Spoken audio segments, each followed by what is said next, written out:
right, there it goes. Okay, so what you're gonna do is you've got to figure out, like I said, first of all, where your pure white areas are. Now, if you're not sure if an area is pure white, you can actually take a little piece of paper that is white and you can hold it up. So for example, if you're looking at this little piece of wood that the little birdhouse is nailed to the tree with, at first you might look at it and think, oh, it's gray. But if you compare it to a white piece of paper, you can see that it's actually pretty white.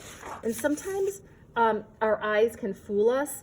And so by holding up a white piece of paper right next to something, it helps you determine what the color really is. So again, you want to determine where anything is that's totally white. And then you are going to start painting, and you're going to put in like just a light version of color. So I started out with the yellow of the birdhouse. And I could have done the birdhouse, you know, any color I want. Just because it's yellow here doesn't mean that it has to be yellow here. But what you do want to do is you want to copy the shadows and highlights that you see here so it looks like there's light shining on it. So what I'm going to do right now is I'm going to work on the roof and this little platform here, which I changed the color of. So what I'm going to do is I'm going to take probably this medium size brush, and I'm going to take and I'm going to drip some water into my mixing palette. And a lot of watercolor artists use like a little misting tool or misting bottle, but I don't have enough for all of you guys. And I'm just going to use my bigger brush to put some water in there. Okay, so now I'm going to use my paints, obviously, to mix up my color. And it's going to be kind of a light blue. Whoops, wrong little palette there. And what I want to do is I'm going to paint, you can see that this part right here, I want to make sure it's in the video, is in highlight. This is like a medium value, and then this is a dark value. And you guys might recall me saying that the reason I chose birdhouses is because they're very angular. And when you're first starting to paint, painting flat shapes that are all kind of one value is going to be easier than trying to get a gradual transition in a rounded image. Okay, so I need a very light blue. Okay, and so that is going to work. I'm going to put a little more over here because I think if I just use that, it'll be too dark. All right, so what I'm going to do is hold my paintbrush like a pencil. This is going to be a little tricky with this camera here. And I'm going to start painting in that roof. Now, one thing that makes people nervous with watercolor is it is a little bit tricky in terms of if you get the paint in the wrong spot, it's hard to change it. It's not like acrylics where you can let it dry and paint over it. So you got to try to get it really carefully in only the spots you want it to be. If it goes in a spot you don't want it to go in, you can take a piece of paper towel and blot it up, but try to be, you know, really careful. Another thing you don't want to do is paint colors that are wet next to other colors that are wet, because they're going to run together.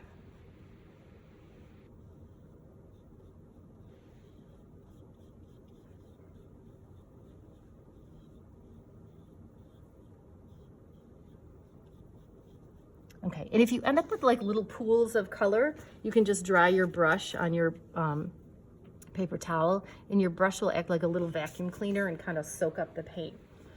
Okay, so there's kind of my light blue there. And if I want to start building up and kind of make these a little darker, I would say to you guys, exaggerate some of the highlights and shadows, like make more contrast than maybe you see in the photograph, because in my opinion, that's what's going to make your painting exciting to look at. So I'm actually going to take some of this darker blue and mix it in with some of this lighter blue. And let me see. I want to be able to have everybody see it. Okay.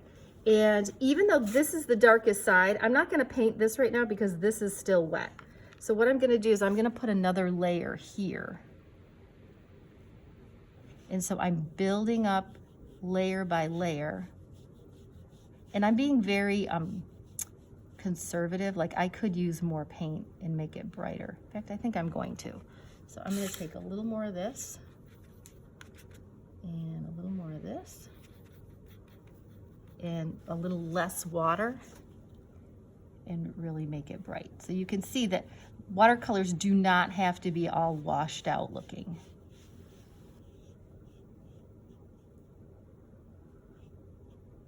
Okay, and then when this is dry, then I can do another layer here, and then I would want to make this really dark and this really dark. And underneath here is going to go really dark. So why don't I do that, and then I'm going to let you guys start painting.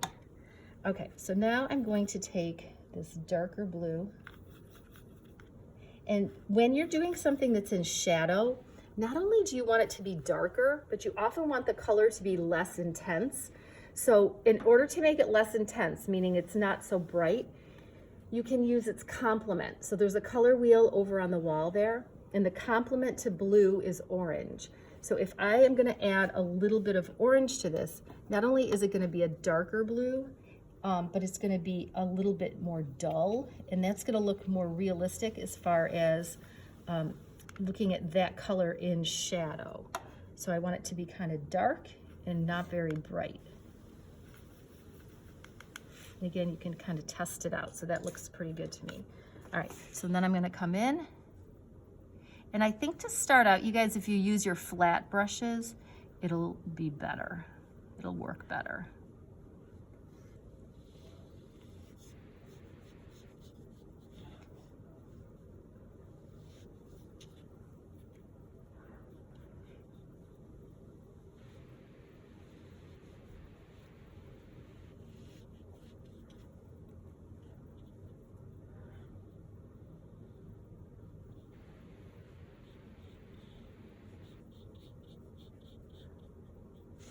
And even though I have some variation where it's darker in some spots and lighter in others, I'm gonna leave it because I kind of like that look.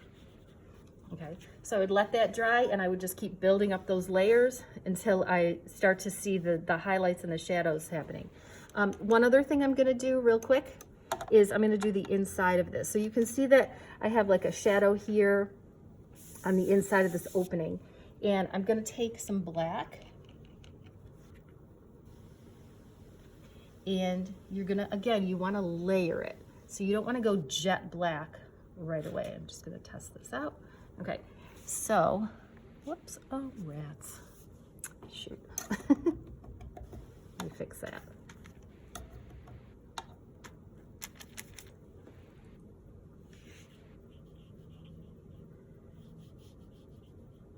So in order to fix this and make it look okay, I'm probably gonna have to go over the whole thing again, which is all right, because I want it dark anyway.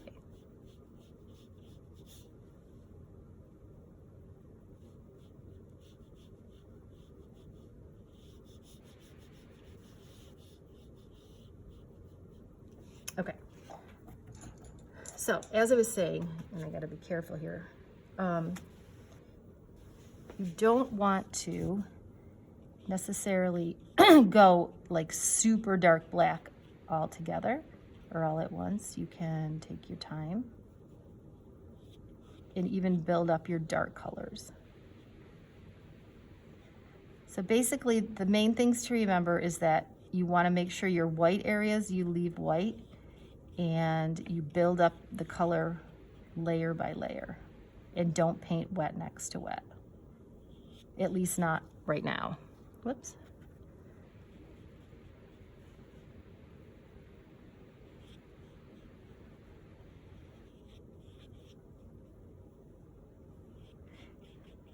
Okay, and then bit by bit, you will see your image really starting to develop, okay?